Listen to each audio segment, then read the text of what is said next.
ঝিনাইদহের হরিণাকুণ্ড উপজেলার রঘুনাথপুর ইউনিয়নে গ্রাম বাংলার ঐতিহ্যবাহী লাঠি খেলা অনুষ্ঠিত হয়েছে। ঢোল ও কাঁসার তালে তালে লাঠিয়ালদের কসরত, আক্রমণ ও পাল্টা আক্রমণের মনোমুগ্ধকর প্রদর্শনী উপভোগ করতে দূর দূরান্ত থেকে হাজারো মানুষের উপচে পড়া ভিড় জমে। গ্রামীণ ঐতিহ্য ধরে রাখা এবং তরুণ প্রজন্মকে এ খেলায় যুক্ত করাই ছিল আয়োজনের মূল উদ্দেশ্য। শনিবার দিনব্যাপী তোলা মাধ্যমিক বিদ্যালয়ের প্রাঙ্গণে অত্র এলাকাবাসীর উদ্যোগে মরহুম সামেদ আলী মণ্ডল স্মরণে ঐতিহ্যবাহী লাঠি খেলা ও পুরস্কার বিতরণ অনুষ্ঠান অনুষ্ঠিত হয়। অনুষ্ঠানের উদ্বোধন ও পুরস্কার বিতরণ করেন বিশিষ্ট শিল্পপতি ও সমাজসেবক মোহাম্মদ আব্দুস সাত্তার মণ্ডল।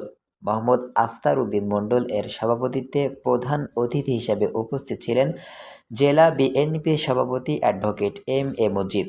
বিশেষ অতিথি হিসেবে উপস্থিত ছিলেন জেলা বিএনপি যুগ্ম সাধারণ সম্পাদক ও বাংলাদেশ কলেজ শিক্ষা সমিতির কেন্দ্র কমিটির যুগ্ম সাধারণ সম্পাদক কামাল উদ্দিন, তোলা মাধ্যমিক বিদ্যালয়ের প্রধান শিক্ষক মোহাম্মদ কামরুল হাসান ফারুক ও বিদ্যালয়ের ম্যানেজিং কমিটির সভাপতি আসাদুজ্জামান আসাদ সহ অন্যান্য স্বনামধন্য ব্যক্তিবর্গ।